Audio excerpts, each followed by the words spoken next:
Welcome to Evolve to Succeed, the podcast that brings together entrepreneurs, founders, business leaders and experts to talk about their journeys and explore the link between personal and business success. I'm your host, Warren Munson, founder of Evolve, a coaching, training and development company focused on enabling business and personal success and creating a community of like-minded individuals. Whether that be through our peer groups, one-to-one coaching, our training and development programs for you and your teams, or through our content and events, our mission is to get the best out of each individual and inspire them to be better both in life and in business. If you want to learn more about Evolve, including our beautiful co-working space in Ashley Cross in Poole, then please go to evolvemembers.com, where you'll find great content, insights, details of all of our services, and also information on our forthcoming events. For now though, let's get on with the show.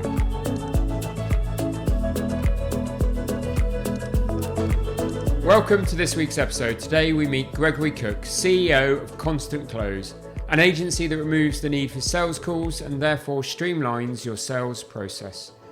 Gregory's entrepreneurial journey began when he started selling memory cards from eBay while still at school, all from an £80 Christmas gift from his now father-in-law. That eventually turned into a multi-seven-figure successful business. Now you might think that Gregory considers himself destined to be an entrepreneur. However, as you'll discover during the podcast, Gregory's ambition, drive and resilience was born out of his struggles with dyslexia, PTSD and mental health issues. I loved this discussion with Gregory, not only because of his maturity, but also his openness and honesty during the whole conversation. It was a privilege to know that there are some stories in this interview that Gregory is telling in public for the very first time, and I really valued the trust and vulnerability he showed. You'll also hear about his plans for Friday Founders Foundation, which he hopes will provide a network of mental health support for entrepreneurs. It's a compelling and open-hearted conversation from an individual who has clearly done a lot of introspection and is using the challenges he's faced to have a positive impact on both himself and others, while also being successful in business. Please enjoy the conversation.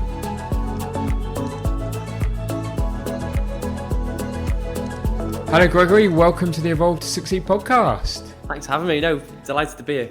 Brilliant to have you on the podcast. Going to talk about so much today, I'm sure, and so much about your personal journey and story. You've successfully grown many sort of e-commerce and e-marketing businesses. Do you think, let's start with that kind of obvious opening question then. Were you always destined to be an entrepreneur, do you think? I would say no. I think, in fact, it was life circumstances which kind of dealt me the hand of being an entrepreneur. If you look at my family, I'm the youngest of 6 children. So I'm the baby. I'll always be the baby no matter what. And they are all they're either doctors, nurses, teachers, and one works for a charity in the education space. And my mother and father are she's a Macmillan nurse, and my dad was a microbiologist. So I'm very much a bit of a black sheep, I guess. You're kind of the outcast of that kind of from going into public service in the care sector, I suppose. 100%. And so, like, for me, I never really had any exposure to business people, entrepreneurship, apart from Dragon's Den on the BBC. Which that's not really it, is it? Either? And that was my only really exposure. And I think kind of simultaneously two things happened in my life when I was about 15, 16. So when I was 16, I'm sure we'll cover it, I had PTSD and actually wrote a suicide note. And that kind of, when you're in that dark hole, you view life in a very, very different way. And what you think your life's going to be like, you kind of get hit in the face. It's like, wow, I nearly lost all of that. And it kind of makes you approach things in a different way. And simultaneously, literally 2-3 months after that period, I met my now wife. We're now married, and her dad, and in those early stages, was a massive influence on me. So he's a successful property entrepreneur. He had over 100 properties at one point in the St Helens area of Liverpool. And I remember him one day saying to me about these buying and selling things, memory cards on eBay, and he said, you can buy and sell things from China. And I was like, no. And I literally YouTubed it and was absolutely hooked. And 6 weeks later was making around $1,600, which is like £1,200 a week while still in school, selling these memory cards on eBay. Okay. and was like, whoa, this is different. And this isn't what I was expected to be doing, you know. no, and that's where it wasn't the money, it wasn't any of that at that point. It was like, wow, I can, sounds a bit sad, I can be somebody. Because at that time I was still, I was going through therapy with a post-traumatic stress doctor specialist, and it just gave me like an out. It was almost entrepreneurship almost became my therapy. Like, I can spend my time and energy and attention on this, and it makes me feel good.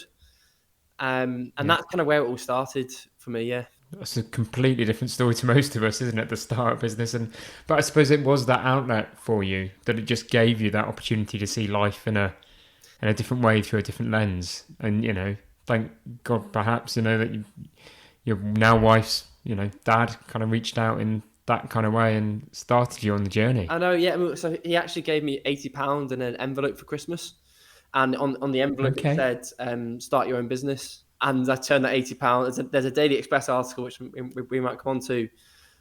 So I turned that £80 into, what was a multi-7-figure company. Yeah. Not overnight. There was lots and yeah. You had the normal kind of roller coaster along the way, I'm sure. Yeah. But that's and I think sometimes people take that story and go, oh, that's just suddenly happens. It's like no, there's so much more to it, and that's why. Honestly, I think my post the other day, I didn't know the article was going to be positioned like that. And I got a lot of abuse online, people finding me out. And it was the first time ever I publicly spoke about what I was doing, really, outside, my inner circle. Yeah. And that was, that was quite tough, because I was, what the people who sending those messages were doing were essentially viewing me as a huge success story. Without the time, they didn't see that there was actually an entrepreneur there who had 30 mouths to feed, because that was the size of our team at the time, during a global pandemic, from 4 different countries, who at that time was also mentally struggling a little bit because the pressure and a few other things going on. And I was getting these messages of just disgusting things, just how people spend their time is just blows my mind, that they will go and find me, who's not even that active on social media, find me just to, and that was one of the things I'm sure we'll come on to, but I think people would think, oh, so successful, but there's so much more to it. Definitely. I mean, it's worth touching on a few of those things that you've already kind of mentioned. So, you talk about PTSD, you talk about a lot, you're really honest. And one of the reasons I wanted you on the podcast to have this discussion is you talk about PTSD, you talk about trauma, you talk about being dyslexic, and all of those things having that impact on your life and your journey. So perhaps, just give our listeners a little bit of an insight to those kind of early years up until that point, and when, your father-in-law gave you the envelope kind of thing, and what effect that has had on you. Definitely. So I said I was brought up in the Youngs of 6, and I was about 5 years old. We moved from Eastbourne on the south coast to Liverpool, which are two polar different opposite worlds in terms of childhood. Yeah.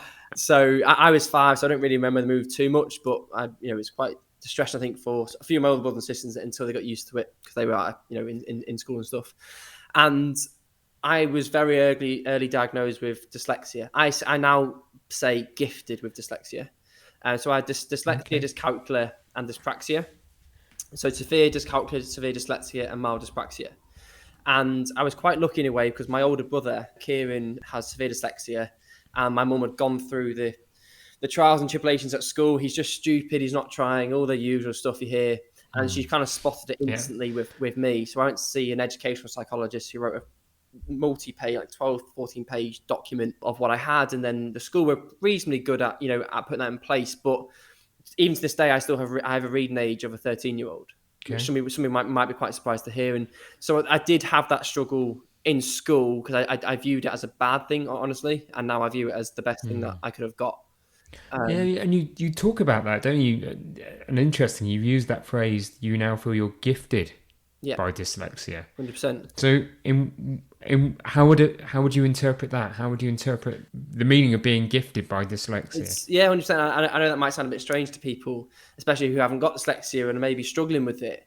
I still struggle with it, but I find different ways around it. But to me, what dyslexia means, and the more research I've done into it, is you're not stupid.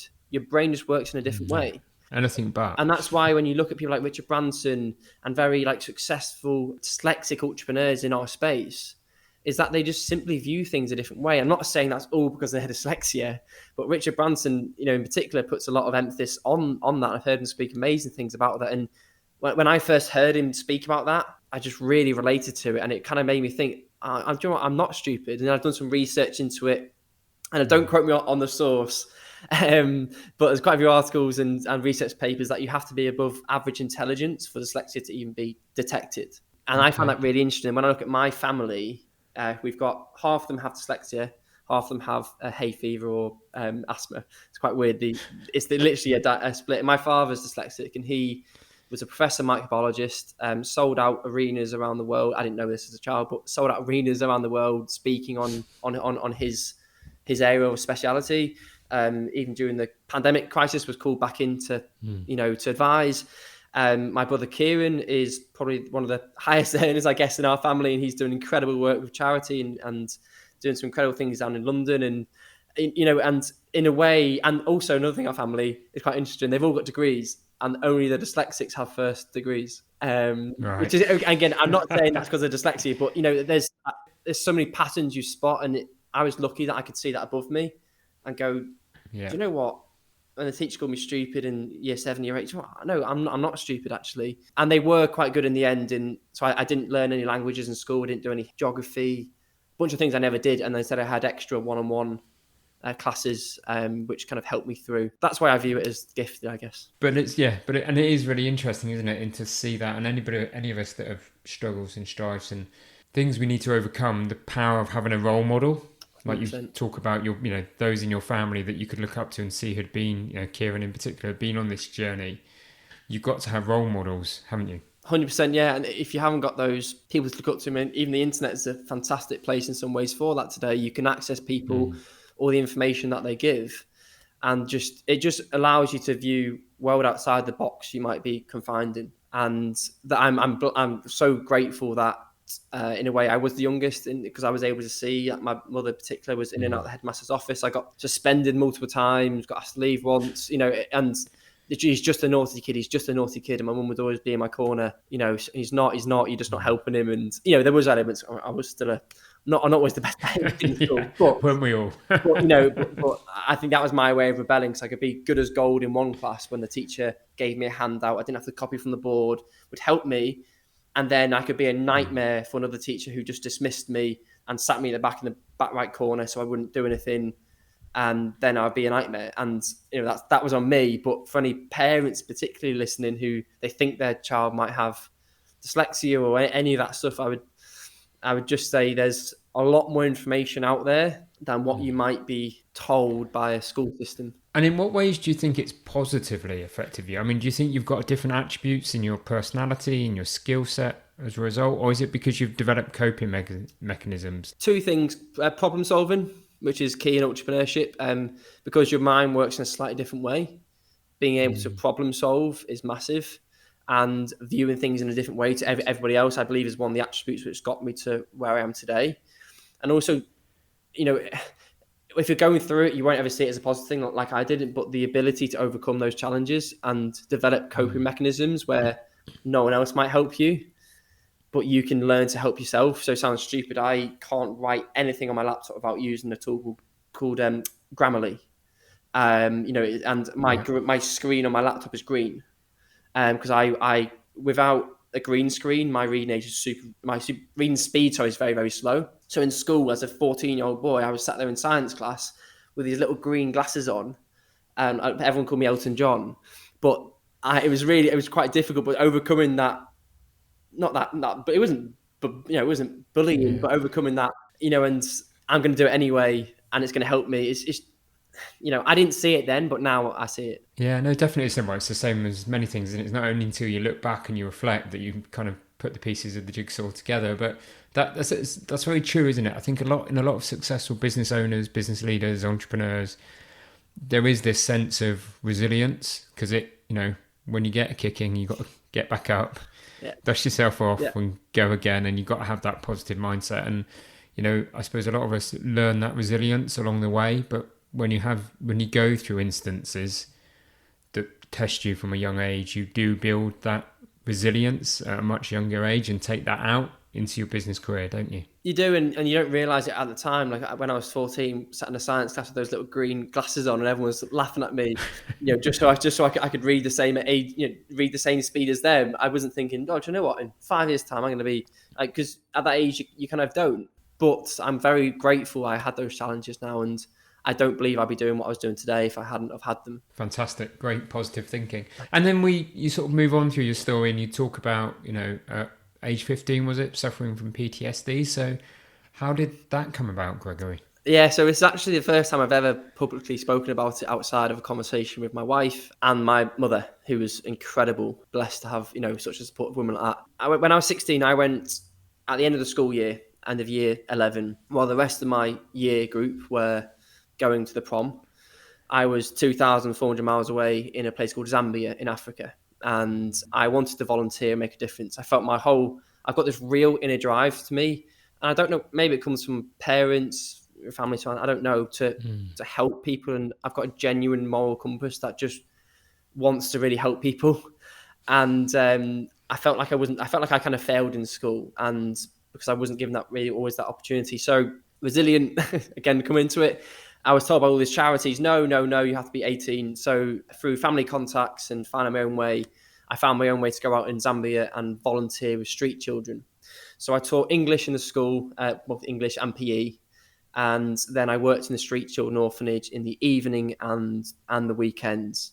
And when I was out there, unfortunately, I suffered 2 traumatic events. One within 9 hours of being in the country. I don't know how far to go into it, but essentially, in short, jumped on the back of a truck was the person who was going to take us we're staying in where the nuns live, because that was our accommodation. They offered accommodation. They were taking us to there. We had 2 security guards who were the street kids on either side of me. And we went through the first police checkpoint, who, of course, bribed him for whatever. So we just gave him bags of sugar. Then got pulled out another police checkpoint. He was getting quite angry at this point. So I gave them more bags of sugar, and at that point had run out of sugar. I don't know why they want sugar. I never really understood that. But and then he got pretty angry, saw another police checkpoint, and veered to the right off the road and went down the second worst ghetto in Lusaka, where in Zambia. And what I saw on those streets, I don't know a graphic to make it for your podcast listeners, but tiny children in drains, and it was just tremendous. And basically, the road got narrower and narrower, and the 2 street kids who were at my security next to me were getting more twitchy. Anyway, word got through that I was coming through. They put a boulder in front of the truck and demanded the driver to pay a sum of money to move it. And bear in mind, if you're thinking distance, like you've got a 4x4 pickup truck, I could almost reach out and touch the sides of the houses. So it was a very thin. And a group of about 30 men, probably fighting age males, were gathering about 30, 40 meters away and making slit throat signs at me. And the 2 street kids were praying, and it was just horrendous, and basically ended up with rocks and stones being thrown. And at that point, I said goodbye to everyone I knew, and that was it. And I can't even really explain what happened in those last 10 seconds. I screamed. There must have been the tone of my voice or something. And the driver looked in the wing mirror, like behind, and saw the group as a stone was hitting the truck. And I just screamed. I don't know what I even said. And he pulled in his pocket out a wad of money, gave it to the person, the elder, whatever, and they moved the boulder. Within about 2 meters was the guy, like, I know your listeners can't see, but was making a slit throat sign with his tongue out, and he grabbed my leg and tried to pull in as we pulled, the truck kind of sped off. And that was the first one, and I didn't really process that. Even when I arrived, I just carried on. And the 2 street kids days later sat me down and said God was on our side. I don't know how we ever made it out that day alive. And bear in mind, these are street kids who've been brought up on those streets. And that was the first one. And then the second one, I felt ill to the point where I couldn't hold my own body weight. I was had D&V. and the nuns took me to a local clinic rather than a Western clinic. If you haven't been out in that sort of area and terrain, there's a massive difference. So I was taken to a local clinic, sat down, could barely hold my own body weight, was feeling really faint. I was so weak. And a guy opposite me, I looked up and he'd been stabbed and blood was spurting out of him almost like a cartoon, and it went all over me. And I just passed out on the floor and then was, I literally haven't spoken about it for years. And then was carried by 6 men who brought him in, who were all drunk, and put in a room. They slammed the door and almost chucked into like a physio bed. And they slammed the door and I won't go into you can probably imagine the rest. And and unfortunately those 2 things happened. I never really processed them. And then I got back, and you go back from that world to this world, and life becomes very contrast different. And then life looks different. Contrast it. And how do you even? I mean, thank you for your honesty and for your sharing. Is my first thing to say. But how do you overcome that, and how do you overcome that trauma, and how do you end up processing it and end up being the positive person that you are today, Gregory? How do I do that? So a lot of pain. I'm not going to say, I did this, I started to do this and suddenly it was better. That's not the case. So after that, I got back, and I actually 3 weeks later moved down from Liverpool to London to an athletics academy because I was a cross country and track runner. And for 9 months, I was essentially in this house living in St Albans in London. They were amazing, I can't deny that. But I was essentially boxed in a white room. To me, that's what it was like. So I would wake up in the middle of the night. I'd be in the wardrobe. I'd be banging my head. I was going mad, and I didn't know who to speak to, because who the hell do you speak to about stuff like that? I've never had that before. Who do I go? And at 16, you don't know, do you? No, that's the problem.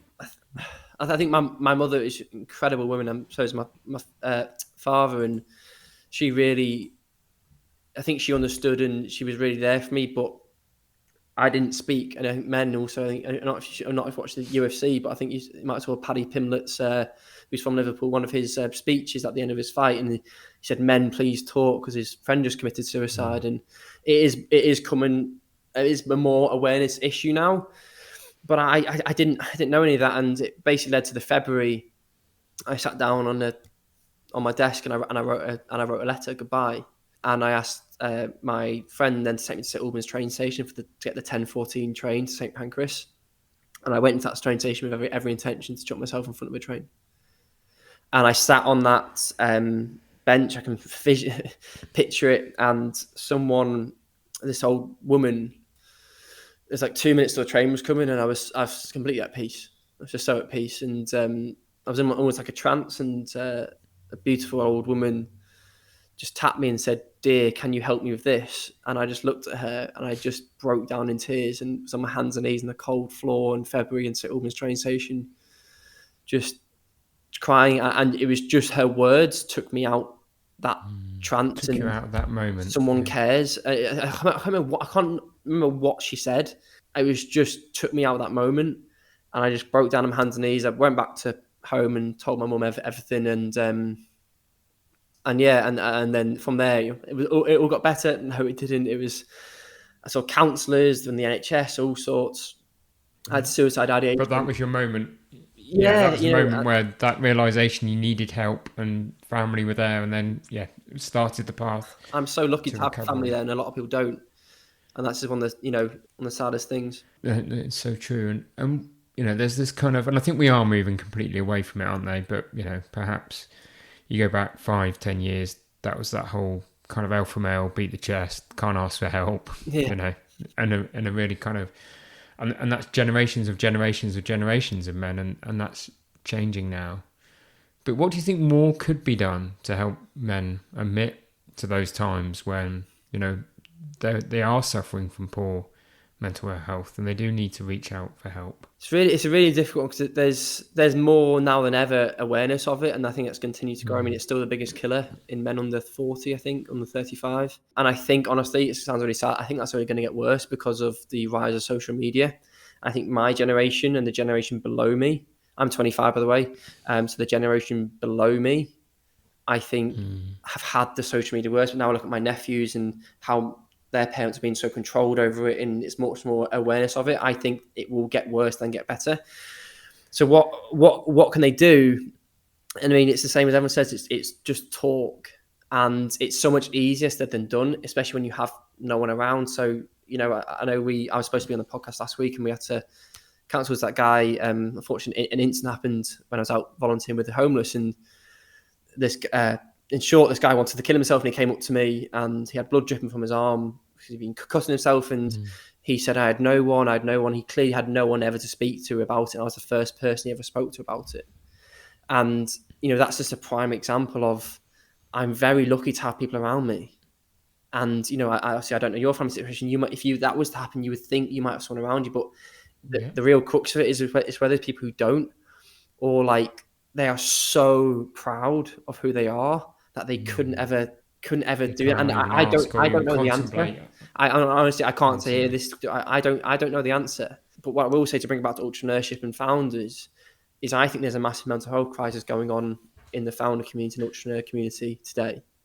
It's something that I've lived and I've been through, but I think because of the way founders are, because we're the leaders, we're supposed to look up as we show no weakness and all that sort of stuff.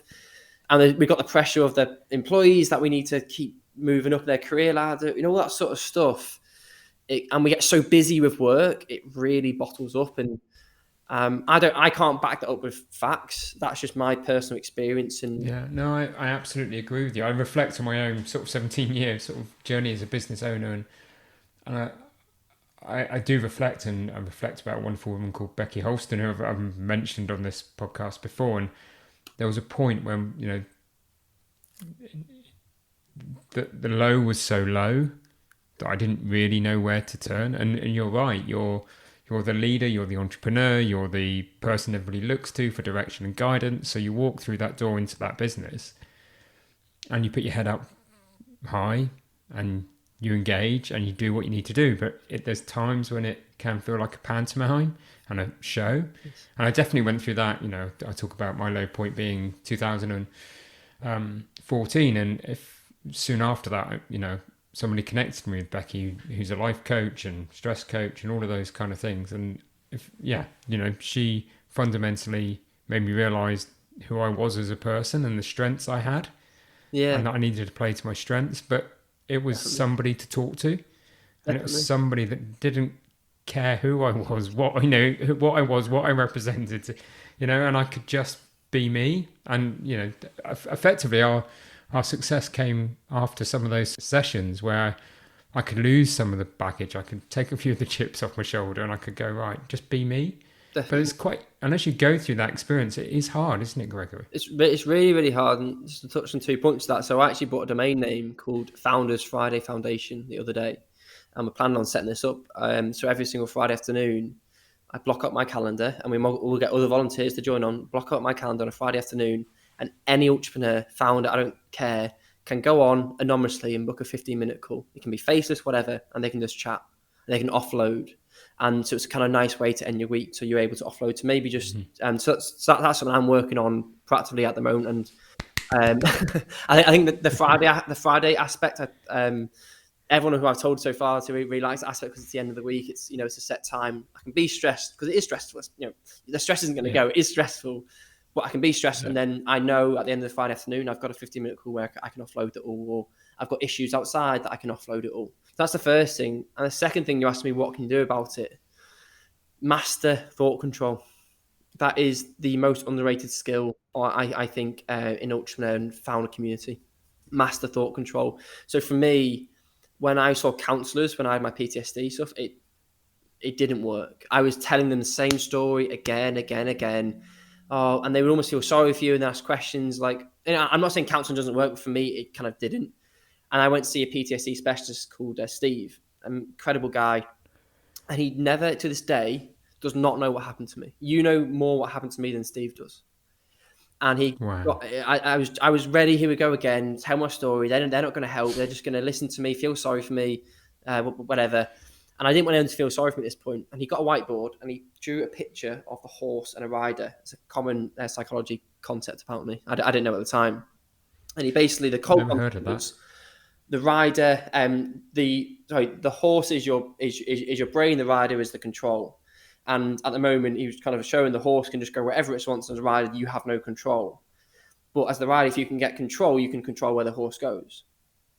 And I was like, wow, okay. So I said to him, like, how do I get control of the horse as the rider?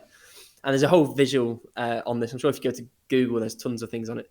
And that's when he introduced me to meditation. And I say meditation. Some people, when they say that word, sitting with your legs crossed in some hot country. That's not. Honestly, I don't meditate for inner peace. I don't meditate for relaxation, any of that. If you do, amazing, fantastic. It's not why I do it. I do it to master a skill set. I do it to master the skill of thought control. Because that's what meditation is. When you sit there, and I use Headspace, for example, which is a fantastic app. When you sit there, and you have to sit there for 10, 20 minutes and control what's coming in and out of your mind so it's clear. There's so many different concepts within it, which I won't go through now. When you go into your day and bad things happen as a founder, entrepreneur, which they will do, stresses, and you have the ability to go, I understand that hasn't happened yet. That's just a thought. I can transform that. Okay, thank you. Bye-bye. And you're able to carry on. I mean, don't do it quite like that, but you know what I mean? It's that skill set. Yeah. It becomes subconscious now for me. So even when really bad things happen, or things go wrong, or I predict, we're always predicting the future. And that in the present we're fine, but it's what's going to happen in the future. Is this ad campaign going to work?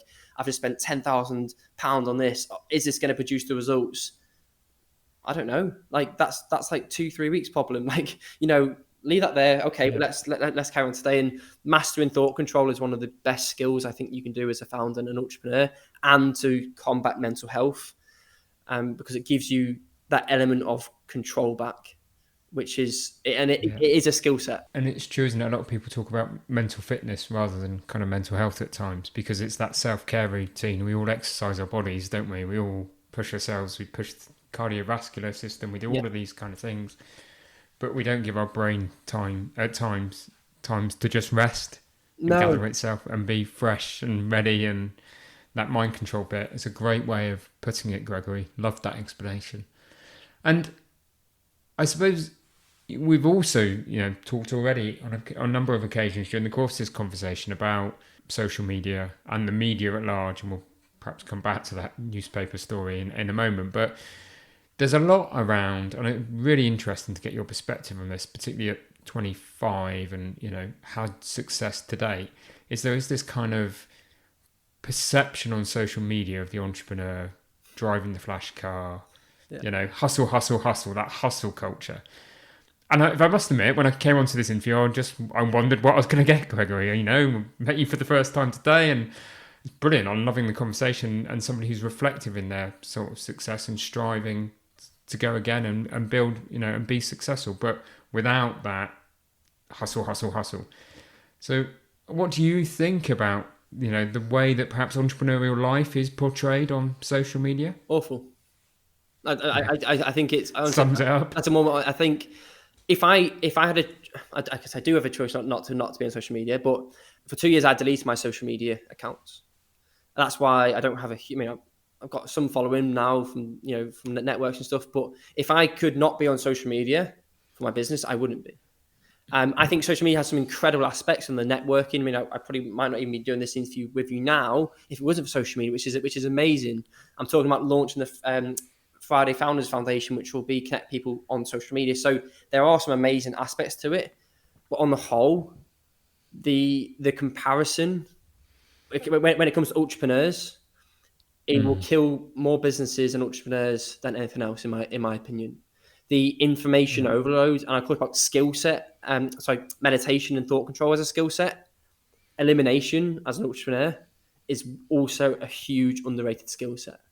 Being able to eliminate information which you do not need and opinions which you do not need is a real skill set. And it's hard because we've all got the apps on our phone. You can delete them. I've done it multiple times. But they usually end up back on your phone, let's be honest. You go on your laptop and I do a Facebook post and then you check and then you end up scrolling. It's really difficult to eliminate, and just someone else's opinion and post or how someone portrays something when you're having a particularly bad day or something hasn't gone quite right, makes people self-doubt so much. And unfortunately, I think kills a lot of their ideas and ambition and what could have been possible for them. And, I've come up with strategies and ways to eliminate social media now. I do spend more time on it now than I would like to. I don't scroll and look at all different things anymore. There definitely was a point where I did do, but I can genuinely say the 2 years I was off it, I was happier. But the 2 years I was off it, I lost so much opportunity. So it's striking perfect balance, which I'm not that I'm perfect, but I've kind of nearly got now, where I use tools to schedule all my posts and content, which we're doing a lot of now. And it is important, it's social, you should engage. So I will limit myself to 30 minutes to engagement on LinkedIn, 30 minutes on Facebook, and replying to YouTube comments and all that sort of stuff.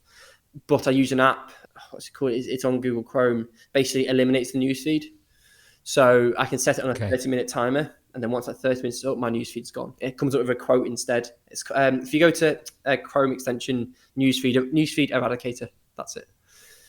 It works on all social media platforms. So being disciplined with that is really key, I think, as well. But yeah, I don't particularly like that social media landscape on the negative side, but it does bring fantastic opportunities. It does, definitely. Good perspective. And you talk about that newspaper article that had that profound effect on you. Has that now put you off putting yourself out there? And would you do that kind of media again? Yeah, so it did. It did for 2 years. So that was the cause of coming off all social? Pretty much. I wasn't like, for our type of business back then, I wasn't building a personal brand at all. So it didn't matter too much. But that was the catalyst of coming off. I viewed it as a really positive thing. And I have got opportunities from it. But I wasn't expecting maybe naively wasn't expecting all the comments on the article underneath on the Facebook and all that stuff. So no, that's I'm now really last 6 to 8 weeks. I've now realised I'm going to miss out on one of the greatest opportunities of a generation if I don't build a personal brand, and I can't have the impact I want. If I don't build that personal brand around what I'm doing, but it's just doing it in a way instead of maybe trying to be a bit of a social media junkie. I'm now trying to do stuff like, it's like podcast speaking engagements offline. I'm out here in Dubai at the moment. Some amazing networking events going on out here, and with like my YouTube content, which is really long form and depth. We're doing 3 videos a week at the moment. I love that I do enjoy that and doing the impact and teaching. I love that aspect, but just removing the negativity and the scrolling and the comparison. So yeah, but it did affect me. I'm not gonna lie. Words hurt more than physical stuff. So sometimes, definitely. Yeah, it does. It's easy, just ignore it. But it's not easy to ignore it, is it? It's easy to say saying that, because you can't as a human being when that hate and those comments are being kind of aimed towards you.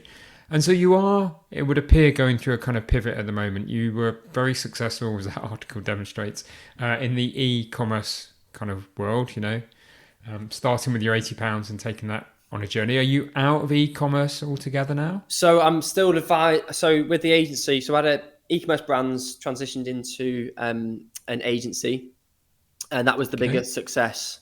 And I have kind of advisory profit shares still on that agency with the team who run it now.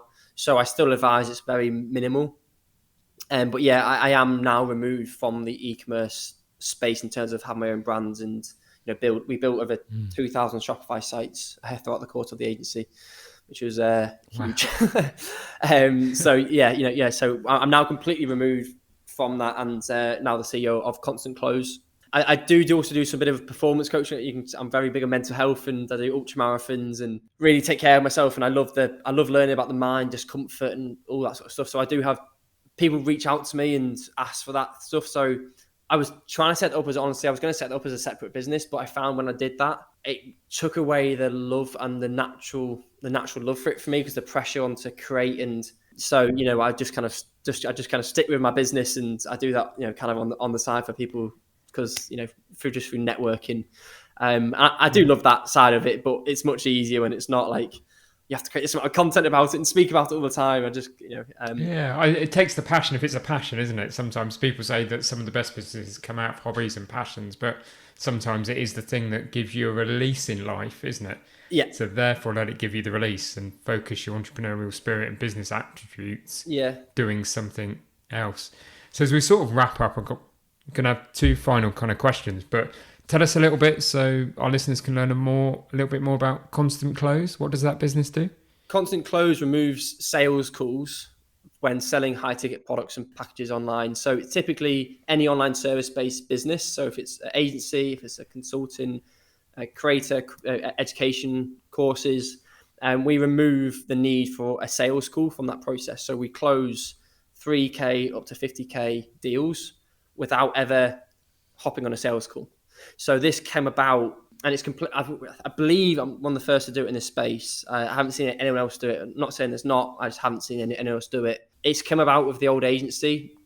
So we had a team of 8 sales reps, and 6 months later had 0. I personally hate the current selling process online where you get pitched a strategy call, everyone's in your DMs, you jump on a 45-minute call, you build a rapport, you know the same questions, even if they do it in a different way and they're very good at what they do, and then at the end, you know there's a pitch coming and you buy a pressure cooker. And a lot of time you buy when you wouldn't have ordinarily bought because some people aren't mentally strong enough to say no in those situations, and they get put in a position where then they take out a finance loan for $20,000, pound, whatever it is, and then this is actually what I wanted, and you can't get a refund, and just that whole concept. It does work. Despicable way of selling. Yeah, it does, but it works, and it's everywhere. I'm not saying it doesn't work, but I just didn't like that process. I didn't like hiring sales reps. I didn't like managing the sales team.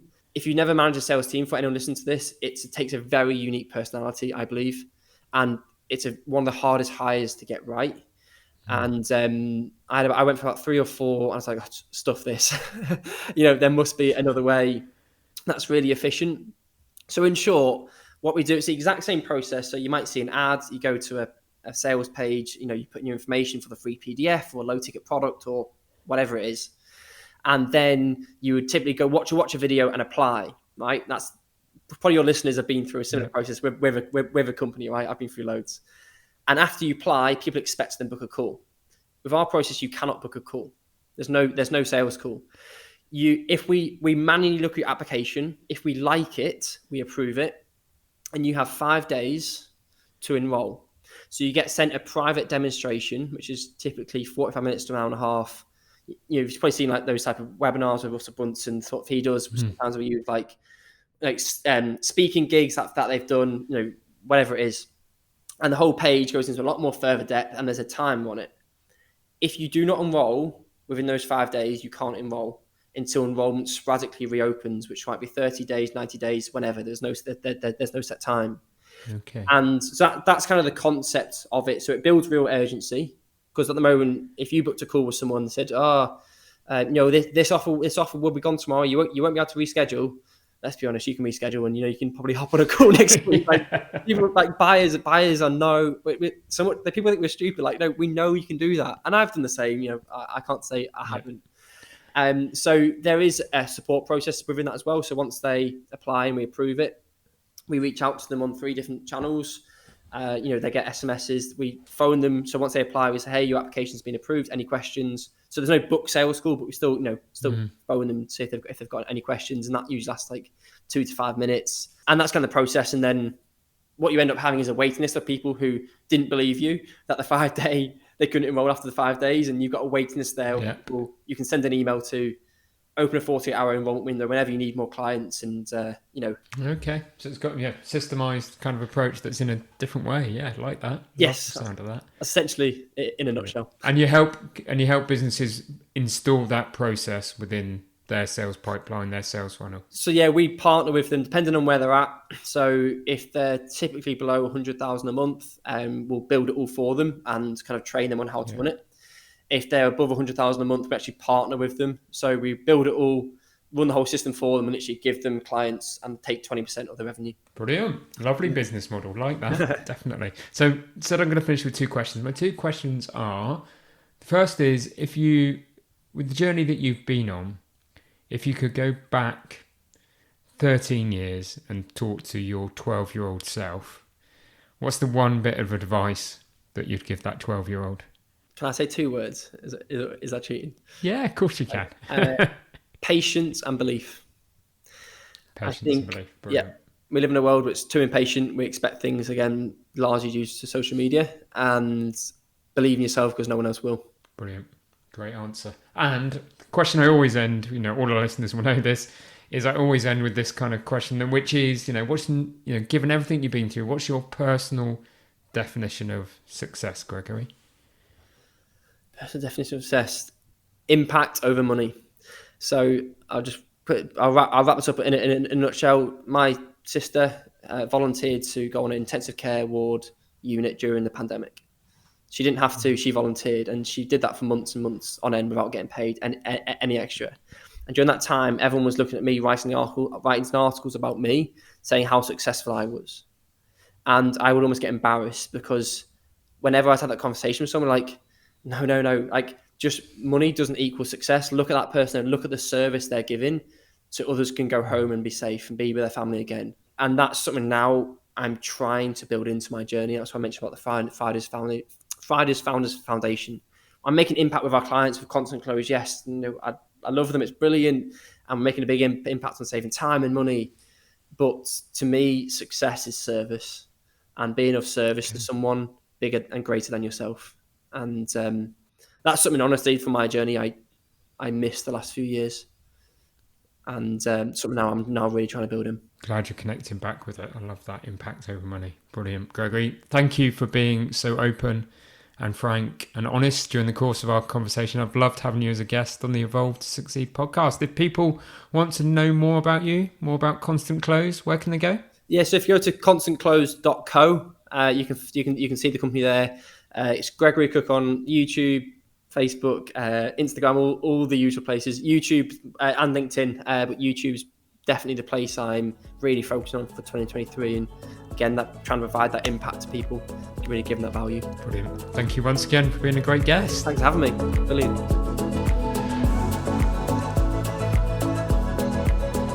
Thank you for listening to the Evolve to Succeed podcast. My hope with every episode is that you've learned something new or heard something that challenged your way of thinking and further motivated you on your path towards becoming a more knowledgeable, informed and inspired individual and business leader. If you enjoyed this episode, then please help us by rating, reviewing and subscribing. We really value your feedback and would love to have you along for future episodes. And please don't forget to learn more about Evolve by going to evolvemembers.com. Thank you for listening. See you next week.